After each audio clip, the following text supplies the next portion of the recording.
আমি 15 বছর সাংসদ ছিলাম, চেষ্টা করেছি মানুষের সাথে যোগাযোগ রাখতে। যখন ডেকেছেন তখন এসেছি, আপদে বিপদে ভালো সময় আপনাদের সাথে থেকেছি। আপনাদের প্রতিনিধি হিসেবে সংসদে সক্রিয় থেকেছি। 200টা বক্তৃতা দিয়েছি সংসদে গত 5 বছরে। আর এবার চতুর্থবার দাঁড়াবো কিনা মনে চিন্তা ছিল, দ্বিধা ছিল। আমি বলছিলাম যে আমার স্ত্রী গত বছর মারা গেছে, মন ভালো ছিল না দাঁড়াবো। আমি যখন ইতস্তত করছি, মমতা রায় বললেন, সৌগতদা আপনি এসব কি বলছেন, দাঁড়াবেন না? আপনি, আপনার বয়স হতে পারে, আপনি তো এখনো সক্রিয় আছেন, আপনার মাথায় কাজ করছে, আপনাকেই দাঁড়াতে হবে।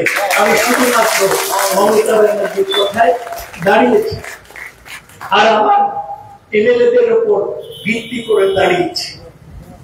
আমি আর নির্বাচনে দাঁড়াতে পারবো না, বয়স বাড়ছে, শরীর খারাপ হচ্ছে। আমি শুধু আপনাদের বলি, এই শেষবার দাঁড়িয়ে বরাবর আপনারা সমর্থন দিয়েছেন, এবার দেবেন না আমায়? কি বললো আগরপাড়ায় কি আসা যায়, কে দিলীপ, বাংলা দিলীপ বলে ওকে, কি বললো তাতে কি আসা যায়? কে সিপিএম বললো লাল ফেরাও হাল ফেরাও, কি আসা যায়? সব ভোট তৃণমূলে জোড়া ফুলে দেবে। আপনারা সবাই ভালো থাকবেন। নির্বাচনের দিন সকাল সকাল ভোট দেবে। যা গরম পড়ছে, বেলা হয়ে গেলে যেতে কষ্ট হয়। আমি তো 2 মাস নির্বাচন প্রচার করলাম, আমার ওজন 10 কেজি কমে গেছে করে, কিন্তু আপনাদের কাছে পৌঁছে দেন, সেটাই আমার আশীর্বাদ। আমি সবাইকে নমস্কার জানিয়ে আমার বক্তব্য শেষ করছি। বন্দে মাতরম, জয় হিন্দ, জয় বাংলা।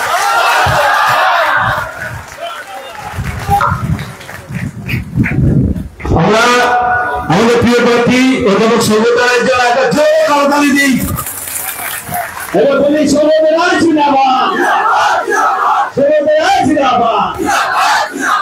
আমাদের নেতা, আমাদের অভিভাবক শ্রী নির্মল ঘোষ উনি বক্তব্য রাখবেন, তবু আমাদের মধ্যে যারা উপস্থিত হয়েছেন তাদের নামগুলো বলে দিই।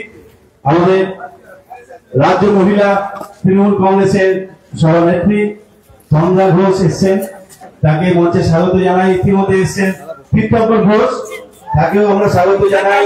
আমাদের যুব কংগ্রেসের উনি একজন ফালতু লোক, উনি এলেন কি বললেন কিছু আসা যায় না। উনি তো তৃণমূল থেকে পালিয়ে বিজেপিতে গিয়েছে, উনি একজন বক্তা। এটা কি কোন স্বার্থে গিয়েছিলেন? আপনি তো সমঝোতা করার চেষ্টা করেছিলেন। হ্যাঁ, নিশ্চয়ই স্বার্থে গিয়েছিল। কি স্বার্থ সেটা উনি বলুন। প্রধানমন্ত্রী আসেননি, কিন্তু দিলীপ ঘোষ, সুকান্ত উপস্থিত আছেন। এতে কি কোনো লাভ হবে? এরা প্রধানমন্ত্রী আর দিলীপ ঘোষ, সুকান্ত মজুমদার এক হলো? ওরা ছেড়ে দিয়েছে এই সিটের আশা। উপস্থিত আছেন পৌর প্রতিনিধি শ্রী বিশ্বনাথ দে, উপস্থিত আছেন পৌর প্রতিনিধি মৌসুমী ঘোষাল, উপস্থিত আছেন পৌর প্রতিনিধি রবি মজুমদার, উপস্থিত আছেন পশ্চিম কমিটি তৃণমূল ছাত্র পরিষদের সভাপতি জন, উপস্থিত আছেন নেপাল তৃণমূল যুব তৃণমূল কংগ্রেসের পশ্চিম পাড়ের সহসভাপতি, উপস্থিত আছে হিন্দি প্রকৃষ্টের রিঙ্কু সাহা, উপস্থিত আছেন 10 ওয়ার্ডের যুব প্রেসিডেন্ট দুবাই, উপস্থিত আছেন জয় বল তৃণমূল পরিষদের তৃণমূল কংগ্রেসের পশ্চিম পাড়ের সম্পাদক বিল্টুদা, উপস্থিত আছেন আরো নেতৃত্ব। এখন আমাদের প্রিয় অভিভাবক মাননীয় নির্মল ঘোষের কাছ থেকে মূল্যবান বক্তব্য শুনব। প্রচারের শেষ লগ্নে অধ্যাপক সৌগত রায় আমাদের প্রার্থী, তিনি নিজে এসেছেন এবং তার কথা মহাজাতির সেন্ট্রাল এটা পানিয়ারির একটা ব্রিগেডের মতো আমরা বলে থাকি। 1 number, 2 number, 3 number, 4 number, 5 number, 6 number Mahajati, north station road, south station road, একদম বিডিও ইয়ে থেকেছে রেল স্টেশন। আমি প্রথমেই আপনারা যারা আমার কথা শুনছেন, রোদে দাঁড়িয়ে এবং কিছু ছায়ায় দাঁড়িয়ে, আমি বড়দের নমস্কার আর সকলকে আমার শুভেচ্ছা, শুভকামনা এবং সংগ্রামী অভিনন্দন জানাই। আমাদের মধ্যে উপস্থিত আছে পশ্চিম পানিহাটি তৃণমূল কংগ্রেসের সভাপতি, আমাদের প্রিয় কাউন্সিলর কবির ভট্টাচার্য। উপস্থিত আছে চেয়ারম্যান কাউন্সিল পানিহাটি মিউনিসিপ্যালিটি তীর্থঙ্কর ঘোষ। উপস্থিত আছে প্রবীণ মজুমদার, আমাদের সিনিয়র মোস্ট কাউন্সিলর এবং বিশিষ্ট আইনজীবী। আমাদের মধ্যে তনুশ্রী, আমার 9 নম্বরের কাউন্সিলর, 8 নম্বরের আমার কাউন্সিলর, ওকে আমি দুঃখী বলি, যে ছেলেটি এখানে যারা ছোট ছোট ছেলে মেয়ে যারা দল করে তৃণমূল কংগ্রেস, আগে কংগ্রেসে ছিল, আমি তাদেরকে ছোটবেলা থেকে চেষ্টা করি তালিম দিতে।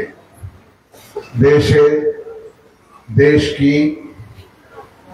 রাষ্ট্র কি, সমাজবাদ কি, অর্থনীতি কি, গান্ধীজি কি বলেছেন, নেতাজি কি বলছেন, আবুল কালাম আজাদ কি বলেছেন, ভারতবর্ষের গণতন্ত্রকে প্রতিষ্ঠা করতে আমাদের দেশবাসী বরেণ্য যারা নেতা ছিলেন তারা কি বলেছেন।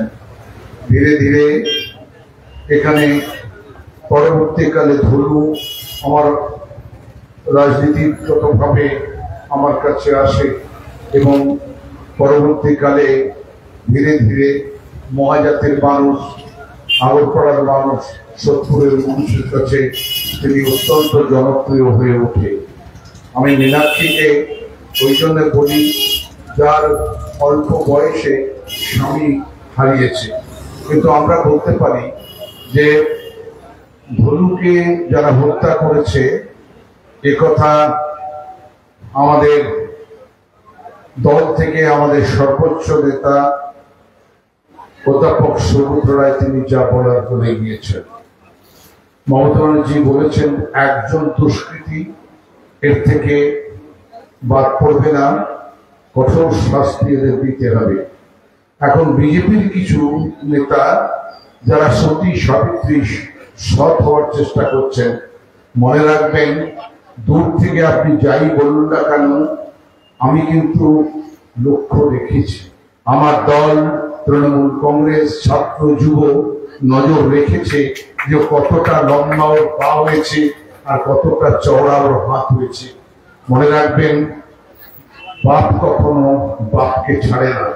আপনারা যে পাপ করেছেন, আগামী দিন সোদপুরের মানুষ, আগরপাড়ার মানুষ, মহাজাতির মানুষ আপনাদের কখনো ক্ষমা করবে না। আর আইনের পথে গিয়ে যারা ধরা পড়েছে তারা শাস্তি পাবে। আমি শুধু বলি তৃণমূল কংগ্রেস এবং কংগ্রেস, আজকে কংগ্রেসের কেন আজকে পশ্চিমবাংলায় তাদের কোনো ভিত্তিহীন হয়ে গিয়েছে, কারণ তৃণমূল কংগ্রেসকে এবং কংগ্রেসের 50,000 ছেলে মেয়েকে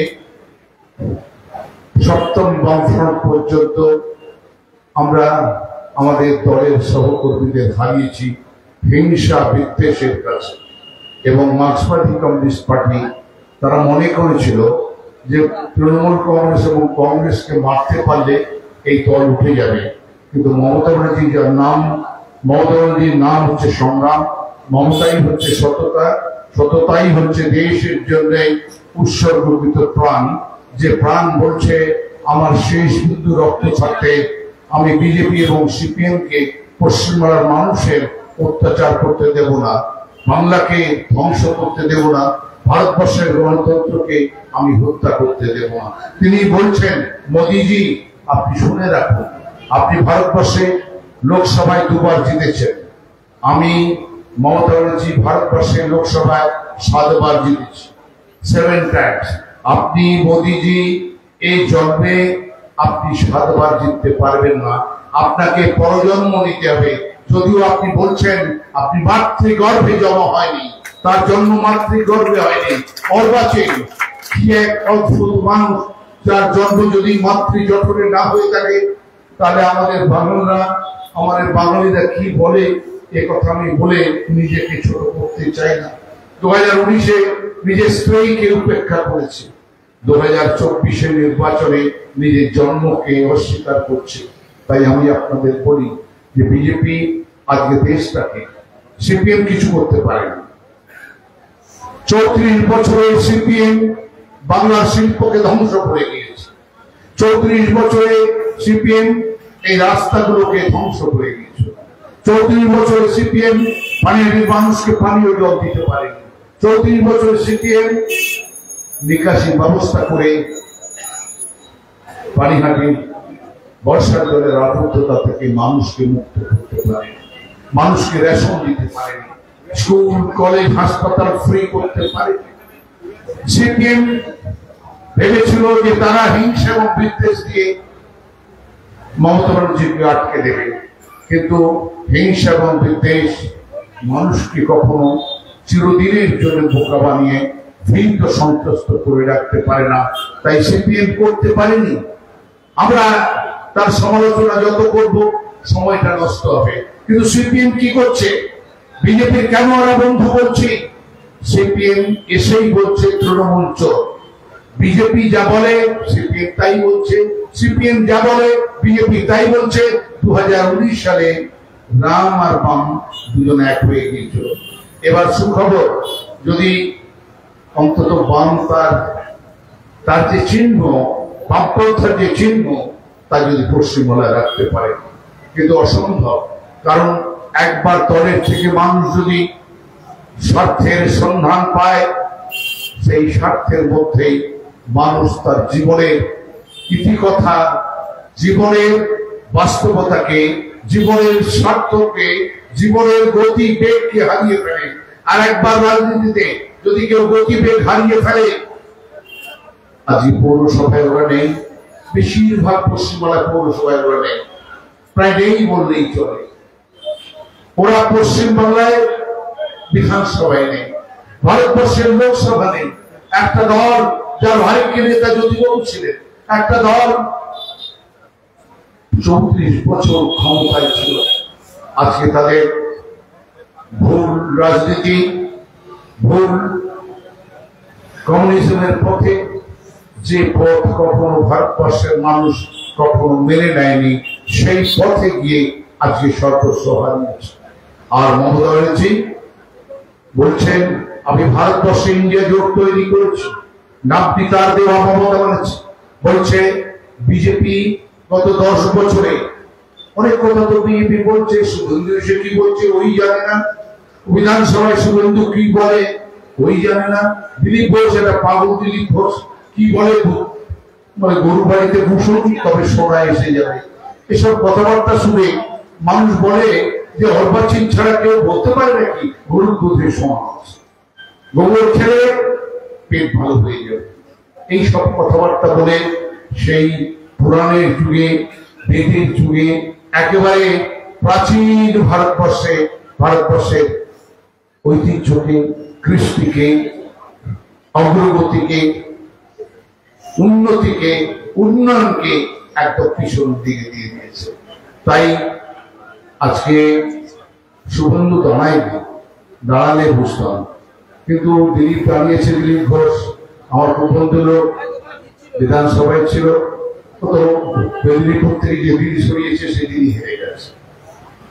আমরা শুধু বলতে চাই যে বিজেপি যা বলেছিল, যেমন সিপিএম যা বলেছিল, একটি কাজও করে। আমি এবার ফিরে আসি বিজেপি যাদের সঙ্গে আমাদের লড়াই।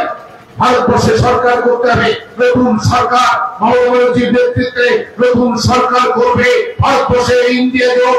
সেই সরকারের কথা আপনাদের বলি, মোদীজি বলেছিলেন বিনা পয়সায় গ্যাস দেবেন, ছাই দিয়েছে। উনি বলেছিলেন 15 থেকে 20 লক্ষ টাকা দেবেন, কি দিয়েছেন আপনারা জানেন। অবশ্য বিজেপির বন্ধুরা বলতে পারে যে কারো টাকায় কিছু টাকা ওরা হয়তো পেতে পারে। ওরা বলছিলেন 2 কোটি লোকের চাকরি দেব। মহাজাতির কোন মানুষ রেলে, ভেলে, এয়ারপোর্টে, ব্যাংকে LIC-তে GIC-তে চাকরি পেয়েছেন, একজন মানুষও পাননি। ওরা বলেছিলেন কৃষকের আয় ইনকাম দ্বিগুণ করবো আর মিনিমাম সাপোর্ট প্রাইস, ন্যূনতম ফসলের মূল্য নির্ধারণ করে লিখিত হবে। মোদী করতে পারেনি। ভারতবর্ষের ইকোনমিকে শুধুমাত্র কয়েকজন বড় লোকের হাতে, ভারতবর্ষের অর্থনীতিকে শুধু বড় লোক রাজা মহারাজাদের মতো টাটা, বিড়লা, গোয়েঙ্কা, আম্বানি, আদানির কাছে তুলে দিয়েছে। ভারতবর্ষের অর্থনীতিকে 140 কোটি দেশের মানুষের অর্থনীতিকে আজকে ভেঙে গুড়িয়ে দিয়ে শুধুমাত্র রাজতন্ত্র, এক না একতন্ত্র, স্বৈরতন্ত্র সৃষ্টি করছে। তাই আমাদের ভারতবর্ষের ইন্ডিয়া জোটের লড়াই, মমতা ব্যানার্জির লড়াই হচ্ছে। এবার 6 দফা নির্বাচন হয়ে গেছে। আপনারা শুনলে খুশি হবেন, 200 পার করবে না বিজেপি, 200 পার করবে না বিজেপি। আর কখনো নরেন্দ্র মোদী ভারতবর্ষের প্রধানমন্ত্রী হবে না। কারণ তিনি বলছেন আমার জন্ম মাতৃগর্ভে নয়। তিনি বলছেন আমি মন্দির মসজিদে থাকবো। হিন্দু মুসলমান, ইন্ডিয়ার পাকিস্তান, এর বাইরে উন্নয়নের কথা, অগ্রগতির কথা, যুব সমাজের চাকরির কথা, ভারতবর্ষকে নতুন ভারতবর্ষ, ঐক্যের ভারতবর্ষ, একতার ভারতবর্ষ, প্রগতির ভারতবর্ষের কথা মোদী আজ বলে না। তাই মানুষ সিদ্ধান্ত নিয়েছে যে দেশের উন্নয়ন করতে পারে না, দেশের গণতন্ত্রকে রক্ষা করতে পারে না, মানুষের প্রতিবাদকে, স্বাধীনতাকে যে অস্বীকার করে, ইডি সিবিআই দিয়ে যে ভারতবর্ষের স্বৈরতন্ত্র প্রতিষ্ঠা করতে চাইছে, এই লড়াই আমাদের পানিহাটিতে আমরা বারবার লড়েছি। আমাদের পূর্ব বামপন্থারা আজকে থেকে সরে গিয়েছে, কারণ ওদের ভুলের জন্যই পশ্চিমবঙ্গে 18টা সিট বিজেপি পেয়েছিল, এবারে 8টা পাবে না। 8টা ছোট পাবে কিনা সন্দেহ আছে। তাই আমরা 30-এর বেশি সিট নিয়ে এবার ভারতবর্ষে নতুন সরকার, উন্নয়নের সরকার, প্রগতির সরকার, গণতন্ত্র রক্ষার সরকার, মানুষের স্বাধীনতা ফিরিয়ে দেওয়ার যে সংগ্রাম, সেই সংগ্রামে আপনাদের কাছে আমরা সবাই মিলে এসেছি। পানিহাটির উন্নয়নের কথা, সোদপুরের উন্নয়নের কথা, আগরপাড়ার উন্নয়নের কথা আমি আছি আপনাদের কাছে। অনেকে বলছিল যে নীলগঞ্জ রোডটা কি হবে, আপনারা শুনলে খুশি হবে। আমাদের পিবি ঘাট রোড আগরপাড়া গঙ্গার থেকে আমাদের 8 মেগা গ্যালন জলে পাইপ চলে এসেছে সিমেন্ট কলের পাশ পর্যন্ত। এই জল সোদপুরে যাবে, র ওয়াটার গঙ্গার জল, এবং সোদপুরে আরেকটি ওয়াটার বক্স জল তৈরির কারখানা, বাটার পেছনে রেডিমেড সেন্টারের পেছনে 6 বিঘে জমির উপরে আরেকটি প্রকল্প তৈরি হচ্ছে। আগামী 25 বছর পানিহাটির 5 লক্ষ মানুষ পৌরসভার তারা লাগাতার 24/7 পানীয় জল পাবে। আমি আরেকটি কথা বলি, শেষ করবো।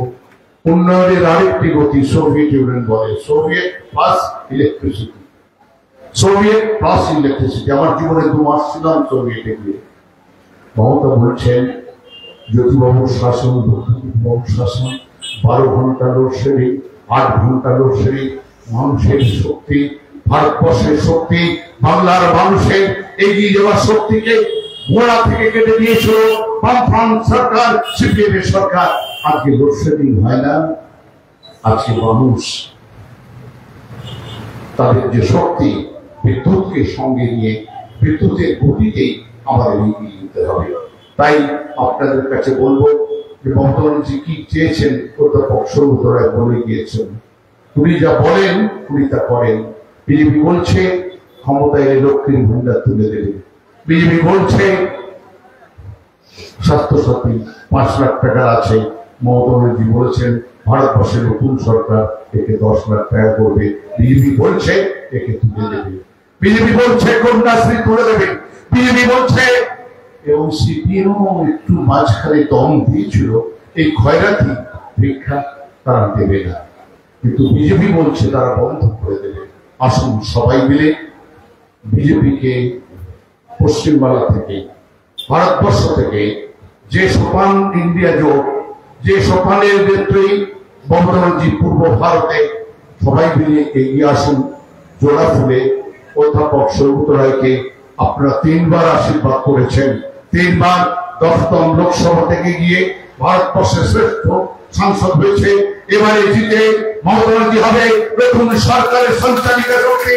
আর অধ্যাপক সৌগত রায় ভারতবর্ষের উন্নয়নের দায়িত্ব গ্রহণ করবে।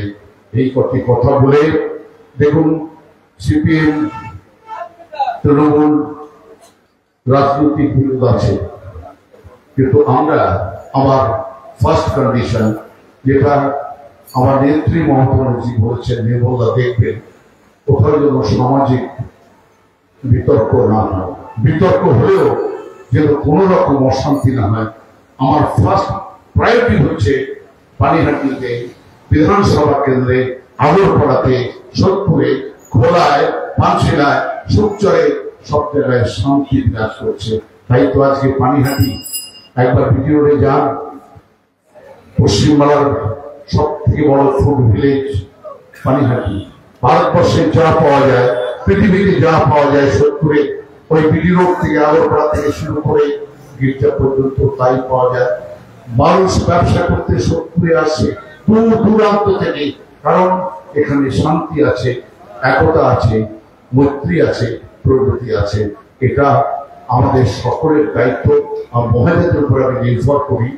এই মহাজাতি আমার প্রিয় যুব ভাইরা এবং যারা রাজনৈতিকভাবে সচেতন, তারা এই পথে, শান্তিপূর্ণ পথে পানিহাটিকে বিধানসভা কেন্দ্রে একটি নতুন শহর, একটি উন্নত শহর, সব মানুষের দুঃখ যাতে লাঘব করতে পারি, এই লড়াই তৃণমূল কংগ্রেস লড়ছে।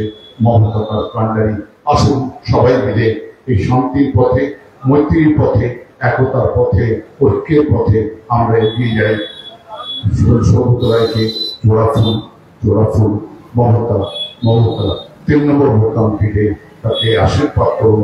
ভারতবর্ষে বিজেপিকে সরিয়ে ভারতবর্ষের গণতন্ত্রকে, স্বাধীনতাকে রক্ষা করার যে সংগ্রাম শুরু হয়েছে, আপনারা পানিহাটির মানুষ, আগরপাড়ার মানুষ এই সংগ্রামে যুক্ত হোক। জয় হিন্দ, বন্দে মাতরম, তৃণমূল কংগ্রেস জিন্দাবাদ, মমতা ব্যানার্জি জিন্দাবাদ।